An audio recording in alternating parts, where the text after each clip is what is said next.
All rise. Support court with Judge Vanda B is now in session. Judge, this is case number JVB1068, Clark case. Thank you. You're welcome. You may be seated.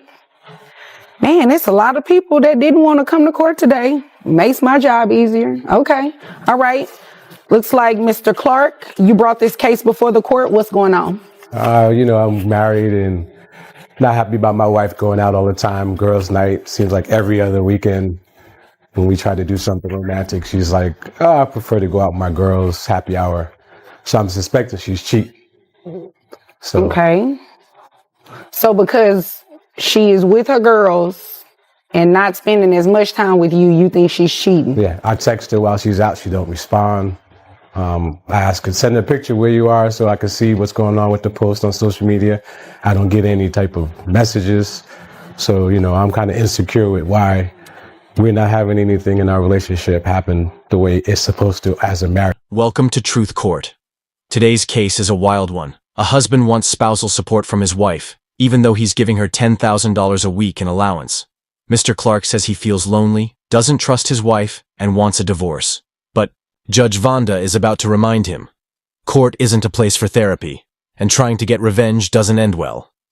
Is emotional neglect a reason to demand money? Or is this just a man trying to get attention?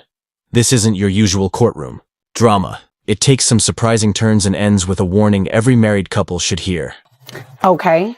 You all still live in the same home? Yes, we do. Do you have any children? No. Okay. You see her every day? Yeah. Do you try to discuss it with her then? She don't want to hear it. She don't go in the kitchen to talk. That's why I expect her to be where I can corner her, but she don't talk. So all right. I got things to do. I got errands to run. So I let her be so I'm not like smothering her. But when it comes down to playing the role to reservations, my girlfriends. So. Okay. Have you ever confronted her about cheating on you? No. All right. It looks like you came because you're wanting to get some sort of spousal maintenance from her. Yeah, because we're pretty much done. There's nothing happening in our relationship intimate-wise. So, I pay all the bills, 2 cars. She don't pay no gas in the car. So, I need her to either get going or tell me what's really going on. All right. You pay all the bills, you say. So you make more money than her? Yes. Do you know where she is? Have you talked to her at all? Is she with the girls right now while court is going on? I'm not sure. Okay. Well, if you're the one making more money, I don't see how I could honor your request to get spousal maintenance. Well, she gets an allowance. All right. So I want that back. You want your allowance back? Yes. How much of an allowance are you giving her? I give her $10K a week. Hold on a second. Mr. Clark says he still lives in the same house as his wife and sees her every day. But the only time they talk is in the kitchen. That's not just a lack of communication. That's shutting down emotionally. But instead of trying to fix things, he's taking her to court. Is he truly hurt? Or is he just using the legal system to make her feel guilty and force her to pay attention to him? Hey, Yeah. man, where you work? I'm obviously in the wrong profession. Yeah. Okay. So you got her served to be here today. Yes. You do realize that if she were to come to court and ask for spousal maintenance from you, she will probably get it, right? Most likely, yes. So you still want to go through? Yep. Okay. Are you just doing this because you're mad at her? Yep. Well, Mr. Clark, you don't just come to court and file something and ask for a request without the grounds just because you're mad. Well, I can empathize with you being mad. Because I want her attention. So in the court, there's mediation, and she'll know I'm serious. Well, yeah, so yes and no, right? So you don't want to file a lawsuit to necessarily get your spouse's attention because you're not getting the affection that you're looking for. You can threaten her with a lawsuit, or you can draft one out and show it to her, but to actually have her serve, set it for a hearing, that kind of takes up my time. Did he just say he gives her $10,000 a week? That's $40,000 a month. And now he's asking for spousal support? Legally, that doesn't make sense. Judges only give support to the person who actually needs it. And this guy clearly isn't struggling. He's spending big. So let's be honest. Is he really heartbroken? Or just upset about all the money he's been giving her? In here, so it's a waste of resources. I mean, I get what you're saying. I'm married myself, so I definitely understand what you're saying. Yes. This is just not the right resource to get her attention. Does that make sense? Kind of. Okay, so this is what we're going to do, Mr. Clark. We're going to dismiss your case.